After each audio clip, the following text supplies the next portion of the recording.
Hello everyone, मैं हूं अंकुश चेड़ीमार और स्वागत है आप सभी का हमारे इस YouTube चैनल पे, जहां पे आज हम लोग डिस्कस करने वाले हैं हमारी MTP number 2 for CA final audit. Sir, हमने ऑलरेडी RTP का और MTP 1 का वीडियो बना दिया है, आप वो जाके चेक कर लीजिएगा। और आज हम लोग डिस्कस करने वाले हैं MTP 2 for CA final audit, और इसमें हम क्रिस्प तरीके से एज वेल एज डिटेल तरीके से सारी चीजें डिस्कस करेंगे। अगर मैं आपको एक ओवरव्यू दूं तो आपका जो एमसीक्यूज है वो थोड़े एवरेज लेवल के पूछे गए इस एमटीपी में, एंड आपके जो डिस्क्रिप्टिव क्वेश्चन है वो मोस्टली रिपीटेड क्वेश्चंस है जिसको हम जल्दी जल्दी कवर करेंगे।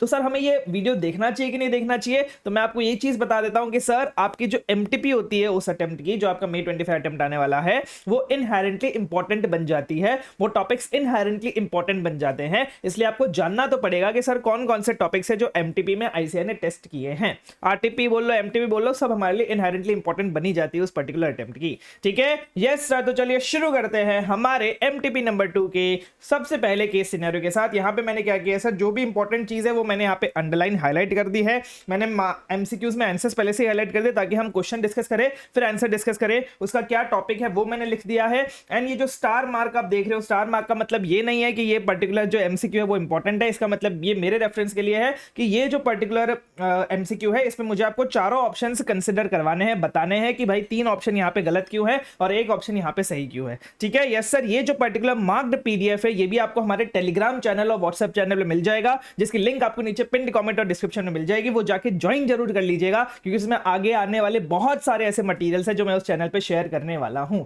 ठीक है, यस सर। और इस YouTube चैनल को भी सब्सक्राइब कर लीजिएगा, क्योंकि बहुत सारी चीजें हैं जो हम इस YouTube चैनल पे लाने वाले हैं स्पेसिफिकली May 25 अटेम्प्ट के लिए। ठीक है, यस सर। तो चलिए शुरू करते हैं। ये क्या बोल रहा है sir, during the financial year ended हमने 2 कंपनीज एक्वायर करी, एक इंडिया की थी एक फ्रांस की थी, सितंबर 23 में एक्वायर करी एंड एक जनवरी 24 में एक्वायर करी। अब यहां पे पूछ रहा है क्या हमें कंसोलिडेटेड फाइनेंशियल स्टेटमेंट्स बनाने की जरूरत है। यस सर, जब जिस दिन से लेके हमने कोई भी सब्सिडरी एक्वायर करी है उस दिन से हमें कंसोलिडेटेड फाइनेंशियल स्टेटमेंट्स बनाने की जरूरत है। तो यहां पे बोल रहा है मैनेजमेंट को कंसोलिडेटेड फाइनेंशियल स्टेटमेंट्स बनाना पड़ेगा। इतना सिंपल सा एमसीक्यू था, बस अलग अलग ऑप्शंस में आप कंफ्यूज हो सकते हो। जैसे एक ऑप्शन बोलेगा कि मैनेजमेंट के पास चॉइस है कि वो फाइनेंशियल स्टेट से सीएफएस ना बनाए तो चलेगा। दूसरा बोल रहा है मैनेजमेंट चाहे तो सीएफएस बना सकता है अगर जो अक्वायर्ड कंपनीज है उन्होंने at least 1 year post acquisition complete कर लिया हो, मतलब 1 साल के बाद ही आपको सीएफएस बनाने की नीड आती है। मैनेजमेंट को प्रिपेयर करना चाहिए सीएफएस, बट उसको सिर्फ वही कंपनी को इंक्लूड करना है जो अक्वायर्ड इन इंडिया है, जो बाहर वाली कंपनीज है उसको हमें इंक्लूड नहीं करना है सीएफएस में। ये भी गलत है, सिर्फ आपका यही वाला ऑप्शन जो है वो सही है। ये आपका ग्रुप ऑडिट का क्वेश्चन था। नेक्स्ट क्वेश्चन है सर आपका इंटरनल ऑडिट का। ये क्या बोल रहा है, एक फर्म जिसमें आप आर्टिकलशिप ट्रेनिंग परस्यू कर रहे हो वो इंटरनल ऑडिटर है सुख लिमिटेड की। जब हम ऑडिट कंडक्ट कर रहे थे मेडिकल एक्सपेंस रीइंबर्समेंट्स का, तो हमें पता चला कुछ बिल्स के बारे में जो मेडिकल नेचर के नहीं है। ठीक है, मेडिकल एक्सपेंसेस का रीइंबर्समेंट हम जो एम्प्लॉयज को देते हैं उसका हम ऑडिट कर रहे थे। हमें पता चला जो कुछ बिल्स हमें ऐसे मिल गए जो मेडिकल नेचर के तो है ही नहीं, एंड कुछ ऐसे बिल्स मिल गए जो ओवर रिटर्न थे। ओवर रिटर्न मतलब क्या, 1000 का बिल था, किसी ने उस पर लिख दिया था 2000, एक को 2 कर दिया, 1000 को 0 और डाल दिया तो 10,000 हो गया। ऐसे करके जो हम आर्टिकलशिप में करते हैं वही चीजें यहां पे हमें पता चली। ठीक है, तो ड्यूरिंग द डिस्कशन में पता चला कि ये जो एम्प्लॉय है जिसके ये बिल्स हमें मिले हैं ये एक फंक्शनल हेड है जिसके पास significantly higher medical expense reimbursement limit है। फंक्शनल हेड है तो उसके पास जो मेडिकल रीइंबर्समेंट की लिमिट है वो सिग्निफिकेंटली हायर है। जैसे सपोज बाकी एम्प्लॉयज को 1 लाख रुपए होगी तो उसके लिए 10 लाख की मेडिकल एक्सपेंस रीइंबर्समेंट की लिमिट है। एंड वो बोला गया, हमें अकाउंटेंट क्या बोलता है कि आप इसको इग्नोर करिए क्योंकि ये जो अमाउंट है ये मटीरियल नहीं है। तो अब बताइए एज एन ऑडिटर मैं क्या करूंगा सर, क्या मैं इसको इग्नोर कर दूंगा? मैं यहां पे इंटरनल ऑडिटर हूं, अगर मैं स्टैट्यूटरी ऑडिटर होता तो शायद मैं इग्नोर भी कर देता, लेकिन इंटरनल ऑडिटर मटीरियलिटी के बेसिस पे कोई चीज इग्नोर नहीं करता है। इंटरनल ऑडिटर ऑपरेशनली भी सारी चीजों को चेक करता है। यहां पे इंटरनल ऑडिटर सबसे पहले बोला गया एक्सेप्ट द एक्सप्लेनेशन, एक्सप्लेनेशन को एक्सेप्ट करो और बिल्स को एक्सेप्ट करो। नहीं सर, हम इंटरनल ऑडिटर है, हम ऐसे चीजों को एक्सेप्ट नहीं कर सकते। नेक्स्ट बोल रहा है रिकमेंड करो एम्प्लॉय को कि आप फ्रेश बिल सबमिट करो ताकि आप टैक्स बेनिफिट ले सको। ये भी गलत है भाई, टैक्स बेनिफिट से हमें क्या मतलब, तुम लो ना लो हमें क्या मतलब। रेकमेंड करो एम्प्लॉय को कि आप टैक्स करो aggregate amount of suspect bills पे, कि आपको टैक्स किया जाएगा एग्रीगेट अमाउंट पे, कोई मतलब नहीं है। लेकिन हमें एज एन इंटरनल ऑडिटर क्या रेकमेंड करना है कि आपका जो क्लेम है उसको आप रिड्यूस कीजिए, एंड क्लियर गाइडलाइंस हमें इशू करवानी पड़ेगी हर एक एम्प्लॉयज के लिए इस मैटर के लिए। और अगर किसी ने कुछ भी छेड़छाड़ करने की कोशिश की, कोई भी ऐसा बिल बनाया जो मेडिकल नेचर का नहीं था, कोई भी ऐसा बिल बनाया जो ओवर रिटर्न था, तो आपको डिसिप्लिनरी एक्शन का भी प्रोविजन बनाना पड़ेगा। ये हमें रिकमेंडेशन देना है हमारी इंटरनल ऑडिट रिपोर्ट में। ठीक है, यस सर। नेक्स्ट हम बात करते हैं ड्यू डिलिजेंस का। आपका क्वेश्चन है, जिन लिमिटेड ने अपॉइंट किया एसएनएस एसोसिएट्स को for conducting overall due diligence of OM leathers. During the review accountant ने ओएम लेदर्स से मांगा कि आप फाइनेंशियल प्रोजेक्शंस दे दीजिए कंपनी के नेक्स्ट 5 ईयर्स के, लेकिन ओएम लेदर्स ने रिफ्यूज कर दिया कि भाई मैं तो ये प्रोवाइड नहीं करूंगा क्योंकि फाइनेंशियल प्रोजेक्शंस आपके पार्ट नहीं होते ड्यू डिलिजेंस रिव्यू के। तो यहां पे क्या ओएम लेदर्स सही बोल रहा है, गलत बोल रहा है? बिल्कुल गलत बोल रहा है। फाइनेंशियल प्रोजेक्शंस भी हम ड्यू डिलिजेंस में चेक करते हैं, क्योंकि ड्यू डिलिजेंस में हम यही चेक करते हैं कि हम जिस एंटिटी को अक्वायर करने जा रहे हैं उस एंटिटी का फ्यूचर में क्या होने वाला है, वो एंटिटी फ्यूचर में कैसा परफॉर्म करने वाली है। तो ये बोल रहा है objective raise by OM leathers जो है वो करेक्ट नहीं है, क्योंकि ड्यू डिलिजेंस जो है वो एक एग्जामिनेशन है पोटेंशियल इन्वेस्टमेंट का, जिसमें हम कंफर्म कर पाए सारे फैक्ट्स जो हमें बताए गए हैं जो भी बिजनेस को हमें एक्वायर करना है उसके लिए, एंड फाइनेंशियल प्रोजेक्शन उसका पार्ट होता है। ठीक है, यस सर। नेक्स्ट हम बोल रहे हैं सर, एक हमारा केस सिनेरियो आता है 1 to MCQ 4 to 7 है, इसमें आपको ये सारी चीजें कुछ भी रेफर करने की जरूरत नहीं है, डायरेक्टली हम क्वेश्चन पे देखते हैं। क्वेश्चन नंबर 7 के लिए हमें रेफर करना है बस। एक हमारा 620 का है ऑडिटर्स एक्सपर्ट का, वेदर द ओपिनियन, जो ओपिनियन था हमारा मनोहर एंड कंपनी का, जब वो रेफर कर रहा था वर्क ऑफ ऑडिटर्स एक्सपर्ट, उसका मिस्टर तन्मय जो हमारा ऑडिटर्स एक्सपर्ट है, उसको जब हम उसके काम को जब हम रेफर कर रहे थे अपनी ऑडिट रिपोर्ट में, उसको हम कंसिडर वैलिड मानेंगे या फिर नहीं मानेंगे। मतलब यहाँ पे एक बार मैं ये वाला टिक भी कर देता हूँ, ये वाला हम पढ़ ही लेते हैं, कोई दिक्कत नहीं है इस बारे में। तो ये है हमारा क्वेश्चन नंबर 4। एक सेकेंड, ये ऐसा क्यों आ रहा है, ये रहा, ठीक है। क्वेश्चन नंबर 4 क्या बोल रहा है सर, ये बोल रहा है मनोहर एंड कंपनी बोल रहा था कि मैं रेफर करूंगा वर्क ऑफ ऑडिटर्स एक्सपर्ट। ये हमने पढ़ा हुआ है हमारे एस 620 में कि आप ऑडिटर्स एक्सपर्ट का काम तभी रेफर कर सकते हो जब आपने मॉडिफिकेशन ऑफ ओपिनियन दिया है, और उसी मैटर के लिए आपके ऑडिटर्स एक्सपर्ट ने काम किया था मिस्टर तन्मय इन ऑडिटर बोर्ड। लेकिन अदर जॉइंट ऑडिटर्स जो थे, मतलब जॉइंट ऑडिट हो रहा है, तो एक ऑडिटर बोल रहा है कि भाई हम रेफर करेंगे ऑडिटर्स एक्सपर्ट को, बाकी सारे जॉइंट ऑडिटर्स बोल रहे हैं कि हम इसको रेफर नहीं कर सकते क्योंकि वो जो रेफरेंस है वो रेलेवेंट नहीं है to understanding final audit opinion, and क्योंकि स्टैट्यूट भी हमें नहीं बोलता रेफर करने के लिए, इसलिए हम रेफर नहीं कर सकते हैं। तो क्या ये जो मनोहर एंड कंपनी बोल रहा था कि रेफर करना चाहिए, तो क्या हम रेफर कर सकते हैं? नहीं कर सकते, क्योंकि भाई ऐसे 620 में आपके कुछ स्पेसिफिक सिचुएशन है जहां पे आप रेफर कर सकते हो, यहां पे कोई भी वो सिचुएशन फुलफिल नहीं हो रहा है।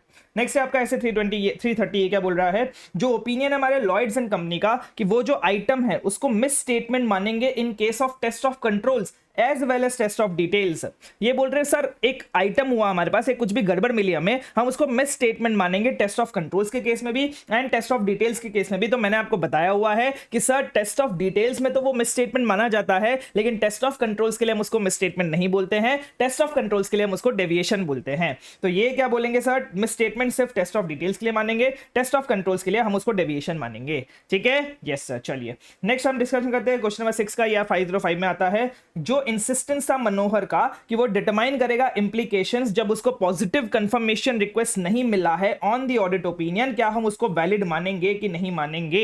ये बोल रहा है कि अगर आपको पॉजिटिव कंफर्मेशन रिक्वेस्ट नहीं मिल रहा है, उसका रिस्पांस आपको नहीं मिल रहा है, और आपको उसका इंप्लीकेशन देखना चाहिए कि नहीं देखना चाहिए, यहां पे मनोहर ने बोला है देखना चाहिए, तो ये बिल्कुल सही बोला है, क्योंकि अगर हमें कोई भी पॉजिटिव कंफर्मेशन का रिस्पांस नहीं मिल रहा है तो मुझे इसका इंप्लीकेशन डिटरमाइन करना पड़ेगा ऑडिट एंड ऑडिटर्स ओपिनियन पे। सिर्फ इतना सा पूछा था कि भाई डिटरमाइन करना है इंप्लीकेशन की नहीं करना है। नेक्स्ट प्रोफेशनल एथिक्स का क्वेश्चन है, ये आपका एक बार पढ़ लेते हैं क्या बोला गया है। नमो इन कंपनी बिफोर गेटिंग अपॉइंटमेंट उसने ये सारी चीजें करी, क्या करा सर, उसने कम्युनिकेट किया wider registered post acknowledgement due to the previous joint auditor. Previous joint auditor को हमने रजिस्टर्ड पोस्ट एक्नॉलेजमेंट ड्यू भेजा Manohar and company, but the said post was received back, हमें वो वापस मिल गया with remarks office found locked. हमने किसी को रजिस्टर्ड पोस्ट एक्नॉलेजमेंट ड्यू के थ्रू हमने भेजा एक कंफर्मेशन कि भाई हमने प्रीवियस ऑडिटर को कंफर्मेशन भेजा है, लेकिन वो भी बिफोर गेटिंग अपॉइंटमेंट भेजा है, लेकिन वो हमें रिटर्न आ गया ऑफिस फाउंड लॉक्ड ऐसा रिमार्क करके। तो अब बताइए क्या ये जो हमारी क्या नाम है इसका नमो इन कंपनी है, ये गिल्टी मानी जाएगी कि नहीं मानी जाएगी। हमने पढ़ा हुआ है सर, हमने एक केस पढ़ा था, हमारे जो भी क्लॉज है इसमें हमने एक केस पढ़ा था कि सर अगर हमारा ऑफिस फाउंड लॉक्ड करके ऐसा कुछ आ जाता है तो फिर हम ऐसा मानेंगे कि हमने वो जो आपका कम्युनिकेशन है वो डिलीवर हो चुका है, इसलिए यहां पे हम इसको गिल्टी नहीं मानेंगे, इसको हम ऐसा मानेंगे कि ये डीम टू बी डिलीवर्ड है। ठीक है, यस सर, ये हमने पीई वाले रिवीजन वीडियो में डिस्कस किया हुआ है। नेक्स्ट ये यहाँ पे क्वेश्चन नंबर 10 देखना है हमें, ठीक है देखेंगे। 706 की बात कर लेते हैं। जब हम ऑडिट रिपोर्ट फाइनलाइज कर रहे थे तो सीए कमलेश ने डिसाइड किया कि जो हमारा early adoption of end S है, यहाँ पे इस कंपनी ने early adoption of end S किया है, मतलब जब से बोला गया उससे पहले ही आपने इंड एस को अडॉप्ट कर लिया। तो ये क्या बोले सीए कि हम इसको अदर मैटर पैराग्राफ में डालेंगे। कहां पे डालेंगे सर? अदर मैटर पैराग्राफ में डालेंगे। ये तो डायरेक्टली हमें पता ही है कि हमने 706 में डिस्कस किया है एग्जांपल्स ऑफ सर्कमस्टेंसेस जहां पे ईओएम नेसेसरी होता है। उसमें वन ऑफ द एग्जांपल्स था आपका early adoption of Ind AS, और ये हम अदर मैटर पैराग्राफ में जो डाल रहे हैं ये गलत डाल रहे हैं, क्योंकि ये आपका डिस्क्लोज होता है फाइनेंशियल स्टेटमेंट्स में, तो इसको हमें एम्फेसिस ऑफ मैटर पैराग्राफ में डालना पड़ेगा। तो ये बोल रहे हैं द ऑडिट टीम को रिपोर्ट करना पड़ेगा change in emphasis of matter paragraph, because auditors की जजमेंट में ये इंपॉर्टेंट है, फंडामेंटल है users understanding of financial statements के लिए। ठीक है, ऑडिटर्स एंड ऑडिटर्स रिस्पांसिबिलिटी और ऑडिटर्स रिपोर्ट के लिए नहीं है, ये फाइनेंशियल स्टेटमेंट्स के अंडरस्टैंडिंग के लिए रेलेवेंट है। ठीक है, यस सर। चलिए नेक्स्ट हम लोग डिस्कशन कर लेते हैं। क्वेश्चन नंबर 9 है आपका ऐसे 402 का। यहां पे सीए कमलेश ने जो रिस्क असेसमेंट किया है उसमें एक एक्सपेक्टेशन है कि जो कंट्रोल्स है हमारे सर्विस ऑर्गेनाइजेशन में वो ऑपरेटिंग इफेक्टिवली है, एंड एक तो उसने ये एक्सपेक्टेशन बिठा दी कि भाई जो सर्विस ऑर्गेनाइजेशन है उसके कंट्रोल से सही से काम कर रहा है, एंड दूसरा वो ये भी बोल रहा है कि भाई हमें कोई रिक्वायरमेंट ही नहीं है टाइप टू रिपोर्ट लेने की, तो गाइड करना पड़ेगा हमें सीए कमलेश को कि वो सही बोल रहा है कि नहीं बोल रहा है।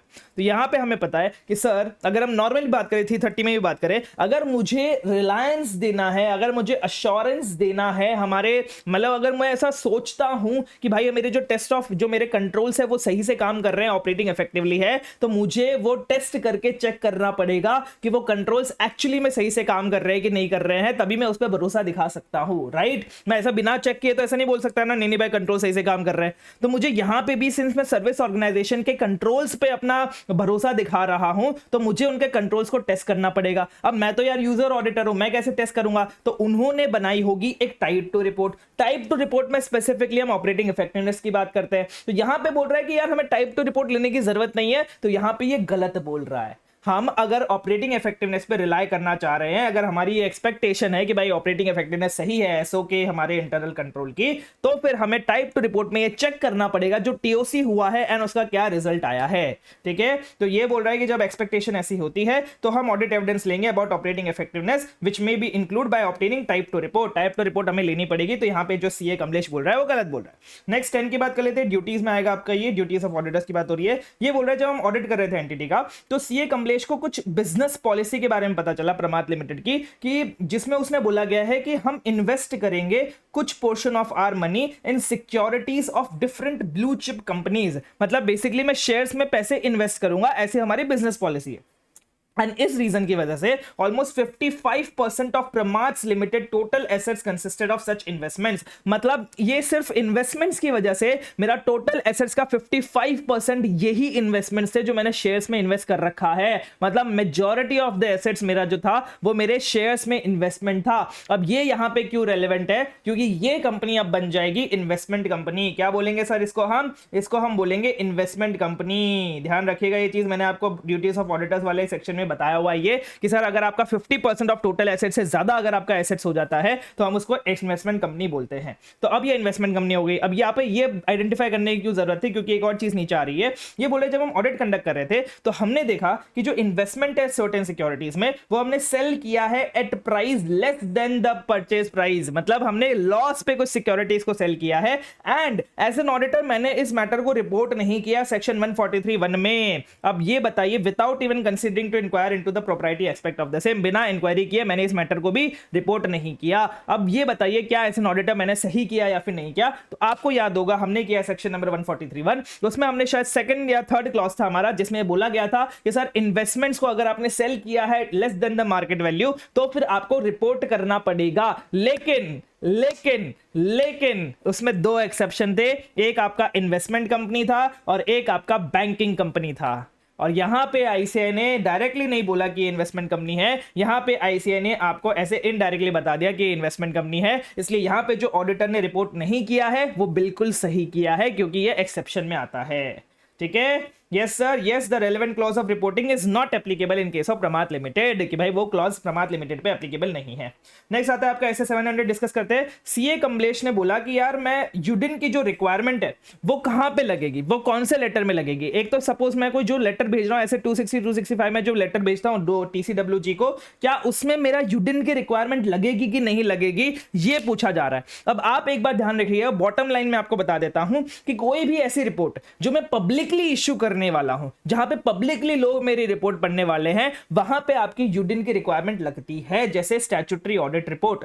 लेकिन जो रिपोर्ट मैं इंटरनली इशू करूंगा, मैनेजमेंट को इशू करूंगा, जो किसी और के पास यूजुअली नहीं जाने वाली है, वहां पे आपकी यूडिन की रिक्वायरमेंट नहीं लगती है, जैसे आपका ऐसे 260 एंड 265। ठीक है, बॉटम लाइन है जो मैंने आपको बता दी कि यूडिन की रिक्वायरमेंट कहां लगेगी, कहां नहीं लगेगी। ठीक है, नेक्स्ट हम लोग डिस्कशन कर लेते हैं क्वेश्चन नंबर 12-13 आपको देखना है। Which of the following statement likely to be regard in correct in regard to PQT limited professional ethics का क्वेश्चन एक बार देख लेते हैं क्या बोल रहा है सर। ये यहां पे हमने as an auditor publicly advocate किया है for the proposed policy and TV debates, मतलब हमने जो पॉलिसी है हमारे क्लाइंट के फेवर में, जो पॉलिसी है उसको पब्लिकली मतलब एडवोकेट किया है, उसकी शाबाशी दी है, उसको क्या बोलते हैं उसकी वकालत करी है, इन टीवी डिबेट्स में किया है, आर्टिकल्स किया है, एडवाइजरी सबमिशंस जो हम गवर्नमेंट को देते हैं उसमें किया है, in all such public appearances मैंने खुद को ऑडिटर बनाया है पीक्यूसी लिमिटेड का, बताया है कि मैं ऑडिटर हूं पीक्यूटी लिमिटेड का, और मैंने एडवोकेट किया है। अब पूछ रहे बताओ यहां पे कौन सा थ्रेट लगेगा, यहां पे डायरेक्टली इन्होंने नाम ही दे दिया आपके थ्रेट का, यहां पे एडवोकेट किया है तो आपका एडवोकेसी थ्रेट्स लग जाएगा। ठीक है, क्योंकि मैं उसकी वकालत कर रहा हूं, उसकी तारीफ कर रहा हूं, उसके फेवर में काम कर रहा हूं, तो यहां पे डिस्क्राइब सिचुएशन में एडवोकेसी थ्रेट्स लगता है। ठीक है, नेक्स्ट हम बात करते हैं बैंक का है। बैंक का क्या है सर, यहां पे लॉस एसेट्स अगर आप देखेंगे, ये लॉस एसेट्स हमारा बैलेंस आउटस्टैंडिंग है 2 का एंड प्रोविजन हमने बना रखा है 2 का, तो एकदम सही है लॉस एसेट्स का प्रोविजन। यहां पे क्या पूछ रहा है sir, is the provision for loss assets of 2 crore correct as per RBI norms? बिल्कुल करेक्ट है सर, क्योंकि प्रोविजन आपका 100% आउटस्टैंडिंग अमाउंट का होना चाहिए। और एक और चीज, ये केस करते करते मुझे एक बात याद आई कि हमने कल ही आपका केस सिनेरियो, कल परसों में आपका सीए फाइनल का केस सिनेरियो मैंने पूरा 100% 35 केस स्टडीज, सारे ऑप्शन जहां पे भी जरूरत थी ऑप्शंस को डिस्कस करते हुए, सारे के सारे क्वेश्चंस को सॉल्व करते हुए हमने सिर्फ 3 घंटे में पूरा केस सिनेरियो कवर किया है। और ऐसे ही बहुत अच्छे से अगर जहां जहां पे जरूरत थी ऑप्शंस को डिस्कस करने की वैसे करके किया है, तो वो वीडियो भी आप जरूर देख लीजिएगा, वो वीडियो भी आपके लिए बहुत ज्यादा रेलेवेंट है। ठीक है, यस सर। चलिए नेक्स्ट हम बात करते हैं बैंक ऑडिट की। बैंक ऑडिट का चौथा क्वेश्चन है, क्या है ये पढ़ लेते हैं। फिनकॉर्प लिमिटेड ने क्लासिफाई किया 15 crore of loans as substandard asset as per RBI norms, उसका मिनिमम प्रोविजन कितना होना चाहिए। अब अगर आप सबस्टैंडर्ड एसेट क्लासिफाई कर रहे हो, 15 करोड़ को कर रहे हो, सबस्टैंडर्ड एसेट पे आपका 10% लगता है प्रोविजन का, तो 15 करोड़ पे आपका 10% हो जाता है 1.5 करोड़, तो आपका प्रोविजन इतना होना चाहिए। सिंपल सा क्वेश्चन था। फिनकॉर्प लिमिटेड के पास 8 करोड़ है डाउटफुल एसेट्स के, जो 1 to 3 ईयर्स में है, एंड उसने प्रोवाइड किया है 2 years. What is the shortfall in provisioning as per RBI norms? मतलब कितना प्रोविजन हमने कम बनाया है। अब यहां पे अगर आप देखेंगे, यहां पे 8 करोड़ का मेरे पास है। ठीक है, अब ये 8 करोड़ का 1 to 3 years है, और वो भी फुल्ली सिक्योर्ड है। जहां पे भी फुल्ली सिक्योर्ड होता है, D2 वाली कैटेगरी होती है, वहां पे आपका 30% प्रोविजन का लग जाता है। ये आपको याद होगा, बैंक ऑडिट में हमने डिस्कस किया है। तो 8 का 30% होता है आपका 2.4 करोड़, जबकि यहां पे हमने 2 करोड़ का प्रोविजन बनाया है। मतलब शॉर्टफॉल कितना है सर, शॉर्टफॉल है 0.4। ठीक है, ये ध्यान रखिएगा, ये शॉर्टफॉल पूछा है, डायरेक्टली प्रोविजन का अमाउंट नहीं पूछा है। ठीक है, यस सर। अब हमारा पूरा एमसीक्यूज खत्म होता है, हम फटाफट तरीके से सारे डिस्क्रिप्टिव क्वेश्चन भी डिस्कस कर लेते हैं, और उसमें मैंने आपका ये हाईलाइट करके दे दिया है। चलिए, तो पहला है आपका SFI80 के लिए, ये क्या बोला, मैनेजमेंट ऑफ द कंपनी ने मैनेजमेंट रिप्रेजेंटेशन प्रोवाइड किया एज ऑन 31 अप्रैल 2024, जिसमें उसने पीरियड कवर्ड किया 23-24, क्योंकि वो ऐसा बोलते हैं कि यार मैं तो तुम्हारे 22-23, 21-22 में था ही नहीं, तो मैं दूं कैसे तुम्हारा रिटर्न रिप्रेजेंटेशन। तो ये टॉपिक भी हमने बार बार डिस्कस किया हुआ है कि सर रिटर्न रिप्रेजेंटेशन तो हमें सारे पीरियड्स के लिए देना पड़ता है, जितने भी पीरियड्स के लिए हमारा फाइनेंशियल स्टेटमेंट्स बना है, भले ही आपका मैनेजमेंट उस पीरियड में था कि नहीं था, हमें उससे फर्क नहीं पड़ता है, फिर भी हमें सारे पीरियड्स के लिए लेना पड़ता है। क्यों सर, क्योंकि हमें सब्सीक्वेंट इवेंट्स के बारे में भी आइडेंटिफाई करना पड़ता है, और हमें यह भी जानना पड़ता है कि जितने भी हमने ओपिनियन दिए, जितने भी पीरियड्स पे हमने ओपिनियन दिया है, उतने ही पीरियड्स के लिए मैनेजमेंट का भी रिप्रेजेंटेशन हमारे पास होना चाहिए। ये मैंने शॉर्ट में आपको आंसर बता दिया, लॉन्ग आंसर हमने ऑलरेडी डिस्कस किया हुआ है कि सर इसमें हम पहले SFI80 का क्या बोलते हैं रेफरेंस दे देंगे, फिर SFI60 का रेफरेंस दे देंगे कि उसमें एडजस्टमेंट डिस्क्लोजर की जरूरत पड़ती है, सम सर्कमस्टेंसेस में एप्रोप्रिएट हो सकता है, रिटर्न रिप्रेजेंटेशन ले लेते हैं स्पेसिफिक रेजोल्यूशन के बारे में। मतलब बेसिकली इन्होंने बहुत बड़ा चढ़ा के आपका पूरा आंसर दिया है, जो हमने अपने कॉन्सेप्ट बुक में भी कवर किया है। तो आप ये पूरा आंसर लिखेंगे, फिर इन द गिवन सिचुएशन क्या हुआ है वो लिखेंगे, अकॉर्डिंगली ऑडिटर जो रिक्वेस्ट कर रहा है वो एकदम सही रिक्वेस्ट कर रहा है, मैनेजमेंट उसको मना नहीं कर सकता है। ठीक है, यस सर। नेक्स्ट आता है आपका ऐसे 705 क्या बोल रहा है, एक मिस स्टेटमेंट हुआ है फाइनेंशियल स्टेटमेंट्स में। अब मुझे ये बताइए सीए राम कैसे डील करेगा इस सिचुएशन से इन auditors report and different options जो उसके पास है जो वो कंसीडर कर सकता है। ये आपको थोड़ा हो सकता है कि ध्यान में ना आए, एकदम डायरेक्टली क्लिक ना हो, क्योंकि ये बहुत बेसिक क्वेश्चन पूछा है आईसीआई ने, जो बेसिक क्वेश्चन हम सीए फाइनल पे एक्सपेक्ट नहीं कर सकते। बट आईसीआई ने पूछा है कि सर मिस स्टेटमेंट हो गया, अब बताओ मैं क्या करूं। तो ये ऐसे 705 का क्वेश्चन है, बोल रहे क्या ऑप्शंस आपके पास अवेलेबल है। अब क्योंकि हमारे पास हमको पता चल गया है कि मिस स्टेटमेंट हुआ है, मतलब यहां पे हमारे पास sufficient and appropriate audit evidence है, तो हमारे पास क्या ऑप्शन है सर, हमारे पास ऑप्शन है क्वालिफाइड ओपिनियन का या फिर एडवर्स ओपिनियन का। तो वही पूरी राम कथा हमें लिखनी पड़ेगी कि किसके बेसिस पे डिसाइड करते हैं कौन सा ओपिनियन देना है, कौन से type of different opinion options है मेरे पास, ये सारी चीजें हमें पूरी लिखनी पड़ेगी यहां पे। ये बोला गया ऐसे 705 में बोला गया, ये हमारा डिसीजन कैसे हम लेते हैं उसके बारे में बोला गया है, एंड हम क्या क्वालिफाइड ओपिनियन इशू कर सकते हैं एंड एडवर्स ओपिनियन इशू कर सकते हैं। नेक्स्ट हम देखते हैं हमारा क्वेश्चन नंबर सी है 540 का है। ये बोला है मैनेजमेंट ने रिफ्यूज किया है कि मैं आपको प्रायर पीरियड इंफॉर्मेशन प्रोवाइड नहीं करूंगा आपके अकाउंटिंग एस्टिमेट्स पे। तो क्या ये सही बोल रहा है मैनेजमेंट? बिल्कुल गलत बोल रहा है, क्योंकि प्रायर पीरियड का अकाउंटिंग एस्टिमेट की भी इंफॉर्मेशन हमें चाहिए होती है, उसका आउटकम हमें चेक करना पड़ता है कि आपने जो प्रीवियस ईयर में अकाउंटिंग एस्टिमेट बनाया था उसका आउटकम क्या आया, तो उससे हम पता लगा पाएंगे कि आज जो आपने अकाउंटिंग एस्टिमेट बनाया वो कितना एक्यूरेट बनाया है। ठीक है, जैसे मैं आपको शॉर्ट फॉर्म में सारे आंसर्स बता रहा हूं, ये हमने बहुत अच्छे से डिटेल में डिस्कस किए हुए हमारे रिवीजन वीडियोस में, और यही सारी चीजें आपकी कॉन्सेप्ट बुक में भी पूरी कवर्ड है। ठीक है, तो हम बता देंगे भाई प्रीवियस ईयर का हमें ये सारी चीजें पता चलेंगी आपका अगर हम प्रीवियस ईयर का रिव्यू करेंगे। इसलिए यहाँ पे जो मैनेजमेंट मना कर रहा है ये करेक्ट नहीं है in refusing the relevant information to the auditor. ठीक है, यस सर। नेक्स्ट क्या बोल रहे हैं सर, नेक्स्ट बोल रहा है ये क्वेश्चन नंबर 2A है, डिजिटल ऑडिट का ये क्वेश्चन है। ये क्या बोलता है सर, हमें बताइए एग्जांपल ऑफ टेक्नोलॉजिकल रिस्क क्या होते हैं एंड क्या कंट्रोल कंसीडरेशंस है जो नेसेसरी है उसको मिटिगेट करने के लिए। तो टेक्नोलॉजिकल रिस्क पता है भाई, रिलायंस कर लो, अनऑथराइज एक्सेस टू डेटा हो जाएगा, पॉसिबिलिटी ऑफ इन्फॉर्मेशन जो हमारा गेनिंग एक्सेस है, प्रिविलेज एक्सेस उसको मिल जाएगा, सारी चीजें हमने रिस्क वाली चीजें डिस्कस करी हुई है। एंड ये कंट्रोल कंसीडरेशन की हम कैसे उसको मिटिगेट कर सकते हैं कि भाई अंडरस्टैंडिंग ले लो, रिस्क देखो कैसा है, आप डिजिटल अपस्किल करो अपने लोगों को, ये सारी चीजें। ठीक है, यस सर। नेक्स्ट ये बोल रहा है sir what are the key aspects chartered accountant को फोकस करना चाहिए जब वो कॉम्प्रिहेंसिव ऑडिट कर रहा है। ये क्वेश्चन बहुत बार पूछा गया है, इसे ने एमटीपीज में भी बहुत बार पूछा है, आरटीपीज में भी बहुत बार पूछा है, एंड आपके मेन एग्जाम में भी बहुत बार पूछा है। इनफैक्ट मेरी एग्जाम में ये क्वेश्चन आया था नवंबर 23 के, शायद तीसरी बार वो उसी मार्च 18 से लेकर नवंबर 23 में 3 या 4 बार आईसीए ने मेन एग्जाम में ये वाला क्वेश्चन पूछ लिया था। समझ रहे हो कितना इंपॉर्टेंट है।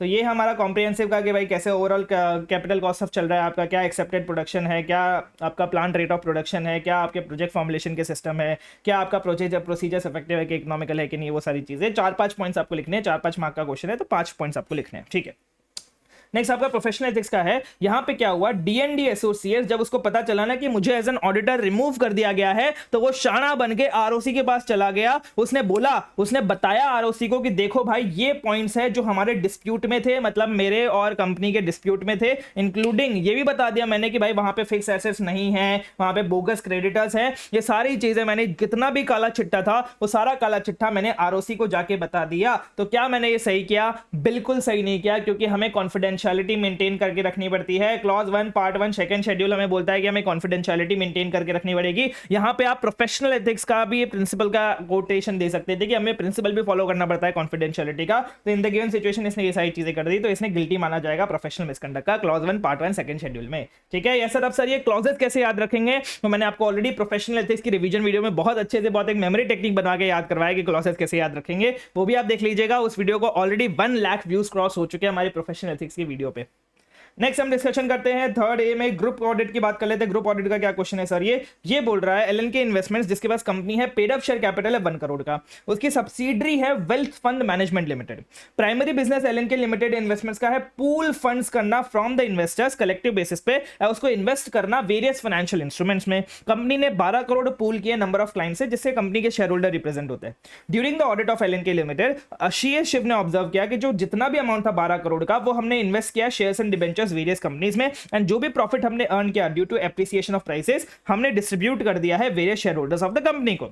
सीए शिव ने रेज किया इशू ऑडिटिंग फाइनेंशियल स्टेटमेंट्स का कि क्या हमें सीएफएस बनाने की जरूरत है as per section 129(3) analyse about issue and your opinion. तो हमें पता है कि सर इसमें डायरेक्टली तो नहीं दिया हुआ, लेकिन इसमें इनडायरेक्टली बोला गया है कि ये एक इन्वेस्टमेंट कंपनी है, ये एक इन्वेस्टमेंट कंपनी है, ये इन्वेस्ट करती है लोगों में और फिर अपने लोगों से इकट्ठा मतलब पैसा इकट्ठा करती है और फिर वहां पे इन्वेस्ट करती है, उससे जो भी पैसा बनता है वो सारा इनमें डिस्ट्रीब्यूट कर देती है। ठीक है, तो यहाँ पे बोला गया अकॉर्डिंग टू समझी, जहां पे हमारे पास मतलब पहले तो बता दिया कि भाई अगर आपके पास अगर आपके पास सब्सिडरी एसोसिएट है, ज्वाइंट वेंचर है, तो फिर आपको सीएफएस बनाना पड़ेगा। लेकिन अगर कोई इन्वेस्टमेंट एंटिटी है जो ये वाले क्राइटेरिया फुलफिल करती है, जिसमें उसने फंड्स लिया लोगों से, उसने कमिट किया कि भाई मैं आपको फंड से कैपिटल एप्रिसिएशन के लिए, इन्वेस्टमेंट इनकम के लिए करूंगी, और वो अपना क्राइटेरिया मेजर करती है all in fair value basis पे, तो हम उसको इन्वेस्टमेंट एंटिटी मानते हैं। ये सारी कंडीशन यहाँ पे फुलफिल हो रही है, इसलिए यहाँ पे हमें सीएफएस बनाने की जरूरत नहीं है एज पर सेक्शन 129(3). ठीक है, यस सर। नेक्स्ट हम बात करते हैं, नेक्स्ट क्या बोल रहा है सर, ये बोल रहा है, ये हमारा SRS 4410 का है, और ये एक नया क्वेश्चन है, लेकिन डायरेक्ट क्वेश्चन है तो इतना ज्यादा रेलेवेंट, मतलब इतना ज्यादा इंपॉर्टेंट भी नहीं है देखने वाला है। ये क्या बोल रहा है सर, हमारी रिस्पॉन्सिबिलिटी क्या है CAL की, एंड क्या डॉक्यूमेंटेशन रिक्वायरमेंट्स है रिलेटेड टू EQCL, मतलब एंगेजमेंट लेवल क्वालिटी कंट्रोल की बात कर रहा है, एंड शुड क्या डॉक्यूमेंटेशन रिक्वायरमेंट्स है जो हमें इंश्योर करना पड़ेगा कंप्लायंस करने के लिए इस एंगेजमेंट का। ये बेसिकली एंगेजमेंट क्या है, ये हमारी कंपाइलेशन एंगेजमेंट है, जिसमें हमें presentation and preparation of financial statements के लिए बुलाया गया है।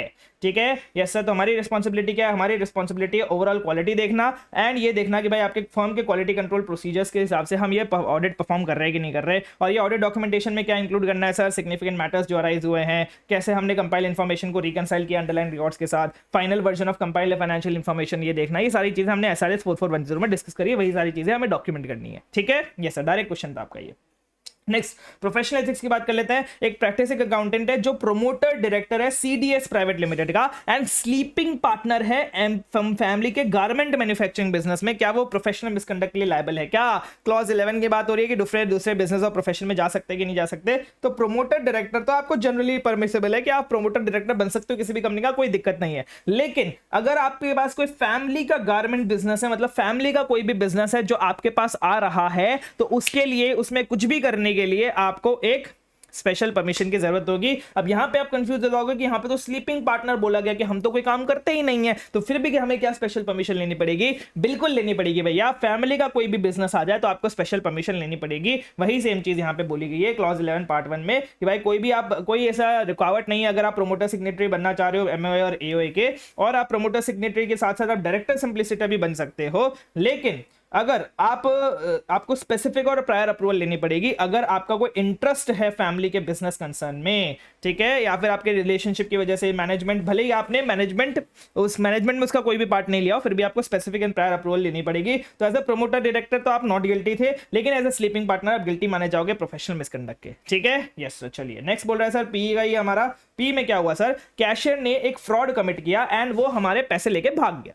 Chief accountant of the company ने, उसको फ्रॉड के बारे में पता ही नहीं चला। ड्यूरिंग द ऑडिट ऑडिटर ने भी ये फ्रॉड के बारे में नहीं पकड़ पाया। भाई कैशियर था, पैसे लेके भाग गया, चीफ अकाउंटेंट को भी पता नहीं चला, ऑडिटर को भी पता नहीं चला। हाउएवर फ्रॉड चीफ अकाउंटेंट ने डिस्कवर कर लिया after the audit was completed. अब हमारे पास क्या बोलते हैं, अब हम पे इल्जाम लग रहा है। इन्वेस्टिगेशन जब हम कर रहे थे इस फ्रॉड के बारे में, मतलब इन्वेस्टिगेशन बुलवाई गई आफ्टर द ऑडिट, तो जब हम इन्वेस्टिगेशन कर रहे थे तब पता चला कि auditor did not exercise proper skill and care. Auditor ने सही से काम नहीं किया, स्किल के साथ, केयर के साथ काम नहीं किया, एंड उसकी ड्यूटी को उसने डेजुलेटरी एंड एफजार्ड मैनर में काम किया, मतलब बिना, एकदम नेग्लिजेंटली काम किया है, बिना कोई ध्यान से काम किया है।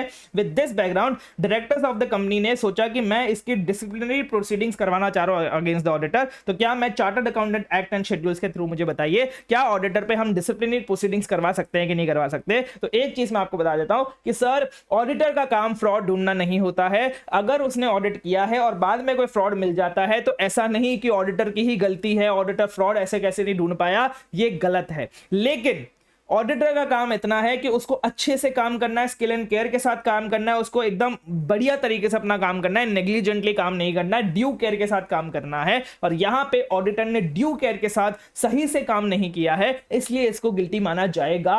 अगर इसने सही से काम किया होता, फिर भी फ्रॉड उससे नहीं पकड़ा गया होता, बाद में पकड़ा गया होता, तो हम ऑडिटर को गिल्टी नहीं मानते, क्योंकि मैंने तो अपना काम सही से किया है। लेकिन यहां पे तुमने ही अपना काम अच्छे से नहीं किया है, इसलिए तुम्हें गिल्टी माना जाएगा। तो क्लॉज 7 पार्ट 1 सेकंड शेड्यूल की बात हो रही है, नेग्लिजेंस वाले की बात हो रही है कि भाई एज पर SF 240 में बताया गया कि हमारी ऑडिटर की रिस्पॉन्सिबिलिटी सिर्फ वही देखना है कि भाई कैसा हम क्या फ्रॉड को पकड़ सकते हैं कि नहीं पकड़ सकते, हमारी प्राइमरी रिस्पॉन्सिबिलिटी नहीं है फ्रॉड को ढूंढना, ठीक है। Yes in the given case हम क्योंकि अच्छे से नहीं कर पाए अपना काम, इसलिए हम यहाँ पे गिल्टी माने जाएंगे प्रोफेशनल मिसकंडक्ट के, और वो डायरेक्टर्स जो है वो हम पे डिसिप्लिनरी प्रोसीडिंग्स इनिशिएट कर सकते हैं, ठीक है। यस नेक्स्ट हमारा SDG का क्वेश्चन है। क्या क्वेश्चन है sir? How would you explain essential components of integrated reporting. यहाँ पे ध्यान दीजिएगा, यहाँ पे भी आप कंफ्यूज हो सकते हैं। इंटीग्रेटेड रिपोर्टिंग का एसेंशियल कंपोनेंट्स पूछा जाएगा। सर एसेंशियल कंपोनेंट्स क्या होते हैं? ये बेसिकली कैपिटल्स की बात कर रहा है, 6 C's ऑफ इंटीग्रेटेड रिपोर्टिंग की बात कर रहा है कि इंटीग्रेटेड रिपोर्टिंग के क्या कंपोनेंट्स होते हैं, जो हमने याद किया 6 C's है हमारे इंटीग्रेटेड रिपोर्टिंग के, financial, manufacturing, natural, human, social and intellectual, ठीक है। Yes sir. नेक्स्ट मतलब उसी को डिस्क्राइब करना है बेसिकली, डायरेक्ट क्वेश्चन है आपका। नेक्स्ट है आपका 320 क्या बोल रहा है सर? चार्टर्ड अकाउंटेंट से during the audit of Krishna limited उनको पता चला कि एक मशीनरी है जो हमने इंपोर्ट किया है प्रोडक्शन ऑफ न्यू प्रोडक्ट के लिए। ऑल द ऑडिटर्स ने कॉन्सेप्ट ऑफ मटीरियलिटी अप्लाई किया है FS एज अ होल के लिए, लेकिन अब वो रीवैल्यूएट करने वाले हैं मटीरियलिटी कॉन्सेप्ट को उस पर्टिकुलर ट्रांजेक्शन के लिए जो फॉरेन एक्सचेंज इन्वॉल्व करती है। आप इसमें अपना ओपिनियन दीजिए। ये बोल रहे हैं यार मैं ना ऑडिटर सोचा है कि यार वैसे तो मैंने मटीरियलिटी डिसाइड कर ली FS एज अ होल के लिए, बट इस पर्टिकुलर ट्रांजैक्शन के लिए मैं मटीरियलिटी को रीवैल्यूएट करना चाह रहा हूं, तो क्या मैं कर सकता हूं कि नहीं कर सकता हूं? तो हमने डिस्कस किया हुआ ऐसे 320 में कि सर मटीरियलिटी तो आप जब चाहे तब रिवाइज कर सकते हैं बेस्ड ऑन कोई भी इंफॉर्मेशन, कोई भी नया इवेंट होता है, कोई नई चीज आपको पता चलती है, तो उसके बेसिस पे अगर आप मटीरियलिटी को रिवाइज करना चाहें, चेंज करना चाहें, तो आप बिल्कुल करिए, बिल्कुल करना ही चाहिए आपको। तो मैं तो ये बोलता हूं, ठीक है। तो यही बोला गया, ये पूरा यहां पे समझाया गया कि भाई कोई स्पेसिफिक सर्कमस्टेंसेस हो जाए तो आप मटीरियलिटी को रिवाइज और चेंज कर सकते हैं। नेक्स्ट हम डिस्कशन कर लेते हैं SFI का क्वेश्चन 5A का आपका बैंक ऑडिट का क्वेश्चन है। हम एक कॉन्करेंट ऑडिटर, यहां पे बोला गया है accuracy and compliance of foreign exchange transactions को चेक करने के लिए आप क्या करेंगे, मतलब फॉरेन एक्सचेंज ट्रांजैक्शंस के लिए आप क्या प्रोसीजर्स परफॉर्म करेंगे एज अ कॉन्करेंट ऑडिटर। ये भी हमने डिस्कस किया हुआ है कि सर क्या क्या प्रोसीजर्स हमें परफॉर्म करने पड़ते हैं as a concurrent auditor. Direct question है, डायरेक्ट आंसर, कोई ऐसा तोप नहीं, जो तोप होगा वो मैं आपको बता दूंगा। 505 की बात कर लेते हैं। ये क्या बोला? During the audit of Goldie limited, एक कंपनी जो एंगेज थी प्रोडक्शन ऑफ पेपर में, उसने ऑडिटर ने रिसीव किया certain confirmation for the balances of trade payables outstanding in the balance sheet through external confirmation by negative confirmation request. मतलब basically हमने क्या किया था, हमने नेगेटिव कंफर्मेशन रिक्वेस्ट भेजी थी हमारे ट्रेड पेबल्स को, हमें कंफर्मेशन मिल गया। अब जो लिस्ट ऑफ ट्रेड पेबल्स थी उसमें बहुत सारे स्मॉल बैलेंसेस थे, लेकिन एक बड़ा बैलेंस था जो आउटस्टैंडिंग था 20 लाख का, जिसके लिए हमें कोई भी कंफर्मेशन नहीं मिला है। तो अब इस पे आप कमेंट कीजिए रिलेवेंट टू, मतलब जो भी आपका ऐसे है उसके अकॉर्डिंग, एंड कैसे हमें इसको डील करना चाहिए। जो हमें कंफर्मेशन नहीं मिला है उस कंफर्मेशन से हमें कैसे डील करना चाहिए, उस नॉन कंफर्मेशन से हमें कैसे डील करना चाहिए। ये बोल रहे हैं हमने नेगेटिव कंफर्मेशन रिक्वेस्ट भेजा, हमें सब कुछ मिल गया, सारे छोटे छोटे बैलेंसेस थे, लेकिन एक बड़ा बैलेंस था 20 लाख का जिसके लिए हमें कंफर्मेशन नहीं मिला है। अब बताइए हमें क्या करना चाहिए, उस पर्टिकुलर बैलेंस के लिए हमें क्या करना चाहिए। तो यहां पे इन्होंने पूरा मतलब नेगेटिव कंफर्मेशन को डिस्क्राइब कर दिया। आप ऐसा मान लो पूरे आंसर में कि सर नेगेटिव कंफर्मेशन क्या होता है, फिर अगर हमें कंफर्मेशन नहीं मिले तो इसका मतलब ये नहीं है कि भाई इंटेंडेड कंफर्मिंग पार्टी हमसे एग्री ना करती हो, क्योंकि हमने नेगेटिव कंफर्मेशन में तो लिख के भेजा था कि अगर आप एग्री नहीं करते हो तो ही आप रिप्लाई करो, आप एग्री करते हो तो रिप्लाई मत करना। बट ऐसा भी हो सकता है कि भाई नेगेटिव कंफर्मेशन उसको मिला ही ना हो, या फिर उसने नेगेटिव कंफर्मेशन को भाव ही ना दिया हो। वो पूरा जो हमने डिस्कस किया था ऐसे 505 ने नेगेटिव कंफर्मेशन के लिए, वो सारा चीज हम यहां पे लिख देंगे, ठीक है। और लास्ट में अगर ऐसा कुछ हुआ है तो हम बोलेंगे कि भाई आप डॉक्यूमेंट्स के सब्सिक्वेंट कैश डिसबर्समेंट चेक कर लो, कॉरेस्पॉन्डेंस चेक कर लो थर्ड पार्टी का, कोई अदर रिकॉर्ड चेक कर लो, क्या कोई गुड्स आपसे रिसीव हुए थे कि नहीं हुए थे ट्रेड पेबल से। ये सारी चीजें आप चेक कर सकते हो अगर आपको कंफर्मेशन नहीं मिल रहा है तो। मतलब बेसिकली उन्होंने कोई डेफिनेट आंसर नहीं दिया है, बस थोड़ा सा वेग खेल के पूरा नेगेटिव कंफर्मेशन को डिस्क्राइब कर दिया, ठीक है। Yes sir. नेक्स्ट हम बात करते हैं आपका clause number C, question number C P की बात करेंगे। सीए मीत प्रैक्टिसिंग अकाउंटेंट है, वो फॉरेन टूर पे गया था 12/8 से लेके 27/8 पर, और 28 के बीच में एक मैसेज उसको मिला इस क्लाइंट्स के द्वारा कि भाई आप स्टॉक सर्टिफिकेट हमें दे दीजिए, हमें प्रोड्यूस करना है बैंक को ऑन और बिफोर 22 अगस्त। तो हमने ड्यू टू अर्जेंसी की वजह से सीए मीत ने अपने असिस्टेंट को बोला, जो एक चार्टर अकाउंटेंट भी है, कि आप स्टॉक सर्टिफिकेट को साइन कर दीजिए, उसको इशू कर दीजिए after due verification on his behalf, मेरे बिहाफ पे। तो क्या हम सही कर सकते हैं कि नहीं कर सकते? सर हमने क्लॉज 12 में पढ़ा हुआ है कि आप किसी को बोलना चाहो तो आप बोल सकते हो, लेकिन वो आपका पार्टनर होना चाहिए, सीए होना चाहिए। यहां पे हमने असिस्टेंट को बोला है, भले उसने ड्यू वेरिफिकेशन के बाद भेजा है, भले हमारे बिहाफ पे भेजा है, लेकिन स्टॉक सर्टिफिकेट में के केस में आप किसी असिस्टेंट को नहीं बोल सकते, ये काम आप डेलीगेट नहीं कर सकते हो। तो यहां पे आप गिल्टी माने जाओगे क्लॉज नंबर 12 में, ठीक है। क्लॉज नंबर 12 में आप गिल्टी माने जाओगे, प्रोवाइडेड वो एक सीआईपी होना चाहिए या फिर एक मेंबर जिसके जो आपका पार्टनर होना चाहिए, ठीक है। या तो आप सीआईपी होगा या तो वो आपका पार्टनर होगा, जो सीए होगा वो आपका पार्टनर होगा, तभी वो आपके बिहाफ पे साइन कर सकता है किसी भी चीज में। यहाँ पे आप गिल्टी माने जाओगे क्लॉज 12 पार्ट 1 फर्स्ट शेड्यूल में, ठीक है। Yes sir. नेक्स्ट आता है क्वेश्चन नंबर 6, लास्ट क्वेश्चन है हमारा एसक्यूसी 1 का पहला क्वेश्चन है। एसक्यूसी 1 का पहला क्वेश्चन क्या बोल रहा है सर? ये बोला Sun and associates statutory auditors है लार्ज अनलिस्टेड कंपनी के जो एंगेज है मैन्युफैक्चरिंग ऑटो कंपोनेंट्स में, subsequent to reappointment of auditors in AGM. Company ने अपॉइंटमेंट लेटर शेयर किया सन एंड एसोसिएट्स के साथ, जिसमें उसने बोला कि आप एक्नॉलेजमेंट भेज दीजिए एंड एक्सेप्टेंस लेटर भी भेज दीजिए। सीएस एक एंगेजमेंट पार्टनर है और वो एक्सेप्टेंस लेटर इशू करने का प्लान कर रहा है कि बोलेगा हाँ ये ऑडिट में एक्सेप्ट कर रहा हूं। During the current financial year एक सर्च हुआ था इनकम टैक्स अथॉरिटीज का on the company and certain accounting records को सीज कर लिया गया था फॉर वेरिफिकेशन। वो कंपनी पे इतना सारा काम हो रहा है। Based on the information available on social media, CS को पता चला कि प्रमोटर का जो ब्रदर है वो कंटेस्ट करने वाला है एंशुइंग इलेक्शंस में under the banner of a political party. One of the current senior engagement team member जो है, जो ऑडिट कर रहा था एंगेजमेंट टिल लास्ट ईयर तक, उस सन एसोसिएट को छोड़ के चला गया। मतलब हमारी टीम का एक सीनियर एंगेजमेंट पार्टनर जो है वो छोड़ के चला गया हमारी टीम को, और वो प्लान कर रहा है कि वो अकाउंटिंग सर्विसेज प्रोवाइड करेगा हमारे एसोसिएट कंपनी को, क्लाइंट की एसोसिएट कंपनी को। हमारा जो पुराना एंगेजमेंट पार्टनर छोड़ के गया था वो अकाउंटिंग सर्विसेज प्रोवाइड करेगा। मैं आपको एक और चीज बता देता हूं, ये जो पर्टिकुलर क्वेश्चन है आपके May 24 का फर्स्ट क्वेश्चन है, 1A का क्वेश्चन है, May 24 का एग्जाम में आया हुआ ये क्वेश्चन है आपके, और May 24 में न्यू सिलेबस में आया था एग्जाम में। और सन एंड एसोसिएट्स को कोई भी अभी तक उसको कोई सीनियर मैनेजर और कोई मिला भी नहीं है जो छोड़ के गया था, जिसके पास adequate experience audit of clients और जो ऑटोमेटेड सेक्टर में उसके लिए। एलाबोरेट द मैटर्स जो सन एंड एसोसिएट्स कंसीडर करेंगे with respect to acceptance and continuance of client relationships considering the above issue. अब बताइए कौन से मैटर्स में कंसीडर करूंगा।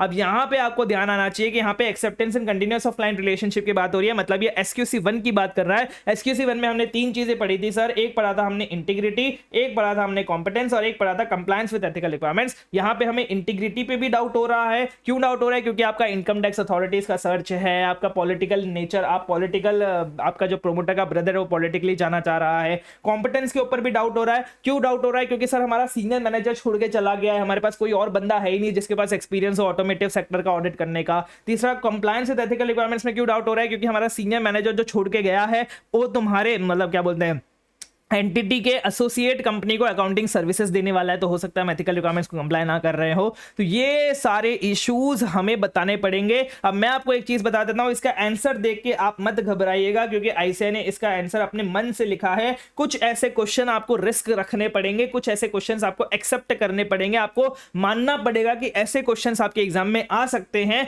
जो मोस्टली आपके 2 या 3, इससे ज्यादा क्वेश्चन नहीं होंगे। इस एग्जाम में तो यही एक क्वेश्चन था, तो 2 या 3 उससे ज्यादा आपके क्वेश्चन नहीं होंगे ऐसे वाले जहां पे ऐसे खुद का आंसर बना रहा है और खुद ही सारे पॉइंट्स लिख रहा है। आपको अगर मैं यहां पे बताऊं, अगर आप ये 3 पॉइंट भी लिख देते और ये थोड़ा बहुत जो भी हमने पढ़ा है एसक्यूसी 1 ऐसे 220 में उतना लिख देते, तो आपको 5 मार्क्स में से 3 मार्क्स तो आराम से मिल जाते, क्योंकि ऑब्वियसली ये जो आईसीए ने आंसर लिखा है ये कोई भी मैच नहीं कर सकता था, क्योंकि आईसीए ने खुद से ये पूरा आंसर लिखा है, खुद से ये सारे पॉइंट्स लिखे हैं। ठीक है, यस सर, क्या पढ़ लीजिएगा। मतलब ऐसे तो बहुत फालतू ही है कि भाई इतना बड़ा आप कैसे इसको याद कैसे रखेंगे, इसको पढ़ेंगे कैसे, ये फालतू है। तो एक बार पढ़ लीजिएगा, आपको पता चल जाएगा क्या क्या इन्होंने पॉइंट्स डाले। जो मैंने पॉइंट्स आपको बताया वही पॉइंट्स इन्होंने लिखे। ठीक है, नेक्स्ट में बात करता है ऐसे 501 के। क्या बोल रहा है सर ऐसे 501? ये बोल रहा है सर एंगेजमेंट पार्टनर है audit team high inventory limited का, उसने एसेस किया कि इन्वेंटरी मटेरियल है हमारे audit of financial statements current period के लिए। जब इंक्वायरी कर रहे थे मैनेजमेंट की, तो एंगेजमेंट पार्टनर ने आइडेंटिफाई किया कि मैनेजमेंट एक annual physical inventory count conduct करने वाली है ऑल वेयर हाउसेस पे जहां पे भी हम मेंटेन करते हैं इन्वेंटरी को। मोरओवर मैनेजमेंट ने कंफर्म किया अपने रिटर्न रिप्रेजेंटेशन में कि वो हम 100% फिजिकल काउंट करेंगे इन्वेंट्री का। मैनेजमेंट बोल रही है कि भाई मैं तो काउंट करने वाली हूं, तुम टेंशन मत लो। As a result engagement partner बोलता है कि यार मैं कोई फिजिकल काउंट कंडक्ट करने नहीं जाऊंगा, क्योंकि इससे डुप्लीकेशन ऑफ वर्क हो जाएगा। मैनेजमेंट काम कर रहा है, मैनेजमेंट ने मुझे रिटर्न कंफर्मेशन दे रखा है, मैं क्यों जाऊं वापस से इन्वेंट्री काउंट करने? मैनेजमेंट ने किया हुआ है ना भाई, चल करो यार, मैनेजमेंट कर लिया, डुप्लीकेशन ऑफ एफर्ट नहीं करना है। मोरओवर उसने डिसाइड किया कि जो रिटर्न रिप्रेजेंटेशन है मैनेजमेंट का, जो इन्वेंट्री वो मैनेजमेंट बता रही है रिटर्न रिप्रेजेंटेशन में कि इन्वेंट्री एग्जिस्ट करती है, एप्रोप्रिएट फिजिकल कंडीशन में है, वो एक सफिशिएंट एंड एप्रोप्रिएट एविडेंस होगा कि भाई इन्वेंट्री बैलेंस में कोई भी मटेरियल मिसस्टेटमेंट नहीं है उसका। तो एज पर एस 701 हमें 501 हमें बताना है कि जो डिसीजन लिया एंगेजमेंट पार्टनर में एप्रोप्रिएट है कि नहीं है। भाई तेरे को एंगेजमेंट पार्टनर किसने बनाया? कितना गलत बोल रहा है भाई। तो ऐसे 501 पढ़ के उसमें बोला गया कि अगर इन्वेंट्री हमारे मटेरियल है फाइनेंशियल स्टेटमेंट्स के लिए तो हमें अटेंड करना पड़ेगा, हमें उसके रिकॉर्ड्स चेक करने पड़ेंगे, हमें टेस्ट काउंट्स करने पड़ेंगे, सारी चीजें आपके ऐसे 501 में लिखी हुई है, ये करना पड़ेगा भाई। मैनेजमेंट ने कर दिया तो क्या हमें भी करना पड़ेगा। और written representation is not an sufficient and appropriate audit evidence, यहां पे हम ऐसे 580 का भी रेफरेंस दे देंगे। ये बोल रहे रिटर्न रिप्रेजेंटेशन पे हम रिलाई कर लेंगे, sufficient and appropriate audit evidence है, गलत। Written representation can not be A sufficient and appropriate audit evidence, ठीक है, ऐसे 580 में हमने डिस्कस किया हुआ है।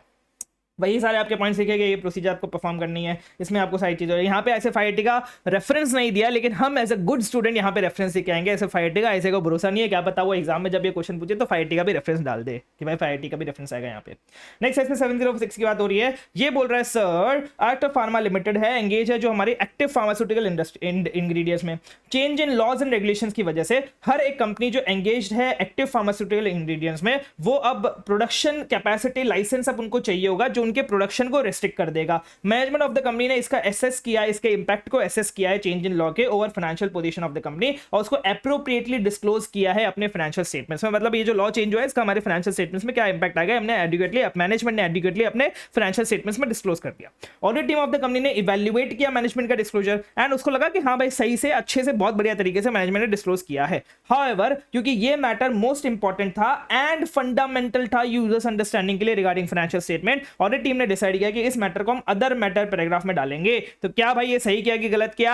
बिल्कुल गलत किया। आपने बोला है कि ये फाइनेंशियल स्टेटमेंट्स में ऑलरेडी डिस्क्लोज है और ये फंडामेंटल है user understanding regarding the financial statement, क्योंकि ये फाइनेंशियल स्टेटमेंट्स में ऑलरेडी डिस्क्लोज है, इसलिए हम यहाँ पे एम्फेसिस ऑफ मैटर पैराग्राफ डालेंगे, अदर मैटर पैराग्राफ नहीं डालेंगे। सिंपल सा क्वेश्चन था, 4 मार्क के लिए पूछा है, ये तो बोनस क्वेश्चन है आपके लिए। तो हम पहले डिस्क्राइब कर लेंगे sir as per emphasis of matter paragraph, ये क्या होता है एम्फेसिस ऑफ मैटर पैराग्राफ, फिर एम्फेसिस ऑफ मैटर पैराग्राफ हम कब दे सकते हैं, इन द इंस्टीट्यूट क्या हुआ है, और यहाँ पे हम बोल देंगे अदर मैटर पैराग्राफ में नहीं डालना है, एम्फेसिस ऑफ मैटर पैराग्राफ में डालना है। ठीक है, यस सर। चलिए नेक्स्ट क्या बोल रहा है सर, नेक्स्ट हमारा एक लास्ट क्वेश्चन रह गया। ये बोलता है प्रोफेशनल एथिक्स का हमारा एक क्वेश्चन है। ये बोल रहा है sole proprietary chartered accountancy firm है जो प्रैक्टिस में है, जिसका ऑफिस एक busy belt of a city में है, जिसके पास ग्रेटर डिफिकल्टी हो रही है रेगुलरली कंसल्टेंसी नीड्स को फुलफिल करने के लिए, जो इंडस्ट्रियल क्लस्टर में नियर बाय आउटस्कर्ट में लोकेटेड है एट अ डिस्टेंस। इसलिए उसने क्या बोला, इसलिए उसने एक नया ऑफिस खोला, आउटस्कर्ट्स में खोला, जो 26 किलोमीटर के डिस्टेंस में है from the office of the firm. इस डिफिकल्टी को मिटिगेट करने के लिए फैसिलिटेशन ओपन, मतलब ये इंडस्ट्रियल क्लस्टर में जो मैंने आपको डिस्टेंस बताया वहां पे उन्होंने एक नया ऑफिस खोल दिया, जिसके लिए वो खुद अपना ऑफिस एंड फैसिलिटेशन सेंटर खुद मैनेज करने लगा, खुद उसका इंचार्ज बन गया। अब पहली चीज यहां पे कि सर 26 किलोमीटर के अंदर है, 50 किलोमीटर के अंदर है, मतलब आप ये सही कर रहे हो, आप दोनों के इंचार्ज बन सकते हो, कोई दिक्कत नहीं है। लेकिन गलती कहां हो गई ना, no intimation what made to ICAI, आपने कोई भी इंटीमेशन आईसीएआई को नहीं दिया कि भाई मैं एक नया ब्रांच खोल रहा हूं फैसिलिटेशन सेंटर में। ये आपने गलती कर दी, क्योंकि आपको आईसीएआई को इंटीमेशन देके ये बताना पड़ता है कि जो 2 ऑफिस आपने खोले उसमें से कौन सा आपका प्रिंसिपल ऑफिस रहने वाला है, वो इंटीमेशन आपने नहीं दिया, तो ये गलती आपने कर दी, इसलिए आप गिल्टी माने जाओगे। तो एज पर सेक्शन 27 हमने जो भी हमारी प्रोविजन है वो हमने लिख दिया। इन द ग्रेन केस क्या हुआ, लो लिख दिया। तो ये जो फैसिलिटेशन सेंटर हमने ओपन किया, ये बेसिकली सब कुछ सॉर्टेड है, तो हम उसको कुछ भी गिल्टी नहीं मानेंगे। लेकिन धीरे and company will be liable for क्या बोलते हैं मिसकंडक्ट, क्योंकि जो प्रिस्क्राइब्ड इंटीमेशन भेजना था हमें फैसिलिटेशन सेंटर के बारे में, वो हमने नहीं भेजा है to the Institute of Chartered Accountants of India. और ये था हमारा पूरा MTP2 ऑफ CA फाइनल। अगर आप मुझे बोलते हो, अगर आपको चाहिए हो तो आप ये भी बता देना, आप नीचे कमेंट में लिख देना कि अगर आपको पूरा एक कंपाइलेशन चाहिए नवंबर 24 के MTP RTP, दोनों MTP RTP का, हमारे मई 25 के MTP RTP का, एंड शायद मैंने मई 24 के भी अपलोड किए थे, मेरे को चेक करना पड़ेगा। तो अगर आपको पूरा कंपाइलेशन चाहिए 2-3 अटेम्प्ट्स के MTP RTP जो मेरे न्यू कोर्स आया है उसका, तो वो भी आप नीचे लिख दीजिएगा। तो अगर पॉसिबल हो तो मैं कंपाइलेशन वीडियो भी आपको डाल दूंगा, ताकि आप पूरा एक साथ कवर कर पाए सारे के सारे MTPs एंड RTPs। ठीक है, यस सर। अगर पसंद आया तो प्लीज लाइक कर दीजिएगा, आपके दोस्तों के साथ भी शेयर कर दीजिए, कमेंट कर दीजिएगा। हम CA बनेंगे, ताकि जो भी ये वीडियो देखे उसको मोटिवेशन आ जाएगी, वो भी CA बनेगा। 100% detail revision video CA final audit के लिए आपके लिए इस YouTube चैनल पे डाल रखे हैं हमने, वो भी उसके भी क्या बोल बेनिफिट लीजिएगा। एंड इस बार ऑडिट में एग्जामिनेशन पार बस दुआ में याद रखना। Thank you, bye bye.